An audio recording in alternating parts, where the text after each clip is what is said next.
56वा प्रश्न, दिलेले अपूर्णांक चढत्या क्रमाने मांडल्यास शेवटून दुसऱ्या अपूर्णांकाची दुप्पट किती? आता चढता क्रम म्हणजे काय? लहान्यापासून मोठ्यापर्यंत. मग आता ह्याचे सगळ्याचे अंश सारखे आहेत, मग हे चढत्या क्रमाने मांडायचं म्हणजे ह्याच्यातलं सगळ्यात लहान कोणतं?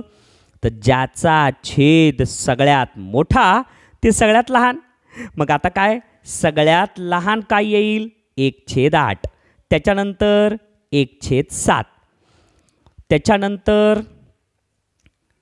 त्याच्यानंतर येईल 1/5, 1/4 आणि 1/2. मग आता चढत्या क्रमाने लावले आपण. मग शेवटून दुसऱ्या अपूर्णांकाची दुप्पट, शेवटून दुसरा अपूर्णांक 1/4. मग आता 1/4 ची दुप्पट म्हणजे 2 न गुणायचं. बे 1 बे आणि बे 2 4 उत्तर आलं 1/2. म्हणून उत्तर 56चं किती रे? 1/2 कुठे आहे? तर पर्याय नंबर 3 मध्ये. 57वा प्रश्न, रमेश व सुधाने एका वर्षाकरिता सारखी रक्कम वेगवेगळ्या ठिकाणी ठेव म्हणून ठेवली.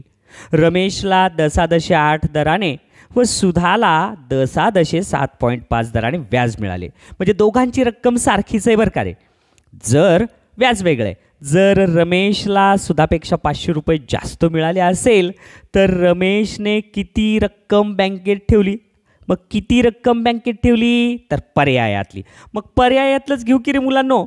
समजा पर्याय 1 आहे ₹1,00,000. मग सरळ व्याजचं सूत्र काय? मुद्दल गुणिले दर गुणिले मुदत. मग ₹1,00,000 गुणिले 1 वर्षाकरिता गुणिले 8 दराने, याला 100 जर भागलं, हे 2 शून्य कटले, हे 2 शून्य कटले, उत्तर आलं 8 गुणिले 100. म्हणजेच किती आलं? तर थांबा, हे झाले 1 शून्य, अजून एक द्यावं लागेल इथं. आता झाले हे ₹1,00,000. म्हणजे 8 गुणिले 1000 हे झाले 8000. आता हे 8000 कुणाचं आलं? रमेशचं आलं. मग आता इथं मुद्दल दोघांचं सारखं आहे, बरोबर आहे. कालावधी 1 वर्ष दोघांचा सारखा आहे, फक्त व्याज दर 8च्या ऐवजी काय करावं लागलं? आता इथं 7.5 घेतलं तर 7.5 गुणिले 1000 तर किती येईल? 7,500. म्हणजेच काय? 500 रुपयाचा फरक आला. कशामुळे आला? तर पर्याय 1 मुळे. म्हणून 57चं उत्तर पर्याय नंबर 1. 58वा प्रश्न, रिकाम्या चौकटीत येणाऱ्या योग्य उत्तराचा पर्याय निवडा. मग आता इथं दिले बघा, काय दिलंय? 9,32,004 वजा डॅश डॅश, आणि इकडे दिलंय 59,896. म्हणजे हे गणित असं आहे बघा, 10 वजा डॅश डॅश बरोबर 3. मग आता इथं कोणता अंक येईल रे? 10 मधून 3 वजा करावं लागेल, म्हणजेच इथं येईल 7. तर 10तून 7 गेले, उरलं 3. अगदी तसंच या 9,32,004 मधून 59,896 हे वजा करायचे, आणि वजा केल्यावर उत्तर काय येईल? पर्याय नंबर 4. हेही सोपंच प्रश्न होता. पहा 59वा प्रश्न, ऋतूच्या जवळ काही रक्कम होती. आता तिच्याजवळ काही रक्कम आहे, त्यापैकी प्रत्येक विद्यार्थ्याला 50 रुपये, म्हणजे प्रत्येकाला 50 रुपये याप्रमाणे 47 विद्यार्थ्यांना तिनं वाटलं. म्हणजेच काय रे? 50 गुणिले 47 करायचं, ते उत्तर किती येतं आहे? 2,350 रुपये. तिच्याजवळ 37 रुपये बाकी राहिले. आता एवढे प्रत्येकाला 50 रुपये दिले, असे 47 मुलांना दिले, ते 2,350 रुपये खर्च झाले, तरी तिच्याकडे 37 रुपये राहिले. मग आता याच्यामध्ये जर 37 रुपये जर ॲड केले तर 50 आणि 30 80 आणि 7 87, म्हणजे उत्तर येते पर्याय नंबर 2. तर ऋतुजाजवळ किती रक्कम होती? तर ऋतुजाजवळ एवढी रक्कम होती. किती प्रश्न सोपा आहे हे सुद्धा. पुढचा प्रश्न, 2,13,072 शतक, 38 दशक आणि 13 एकक. फार सोपं आहे हे सुद्धा. बघा बरं, 2 लक्ष म्हणजे असे, 13,000 म्हणजे असे. आता 72 शतक, शतक एकक, दशक शतक, म्हणजे शतकच्या पुढे 2 शून्य असतात, म्हणून इथं येईल हे बघा, हे 72 शतक. 38 दशक, एकक दशक, म्हणजेच दशकच्या पुढे किती असतात? 1 शून्य, म्हणून इथं काय येईल? 38 दशक असं आणि 13 एकक असं. आणि या सगळ्यांची जर बेरीज तुम्ही जर केली तर एकक स्थानी 3 आणि दशक स्थानी 9. एकक स्थानी 3 आणि दशक स्थानी 9 म्हणजे उत्तर पर्याय नंबर 1. पुढची बेरीज सुद्धा करायची गरज नाही, ट्रिकनच कळालं तुम्हाला. 60चं उत्तर पर्याय नंबर 1. आणि पूर्णही करून बघितलात तर तेच येईल बरं का. आता पुढचा प्रश्न. 2 दशक 3 एकक. आता हे 2 दशक 3 एकक 5 शतांश, हे बघा 0.0 आणि हे 5 शतांश आणि पुन्हा म्हणलं 8 दशांश, बघा 0.8 दशांश.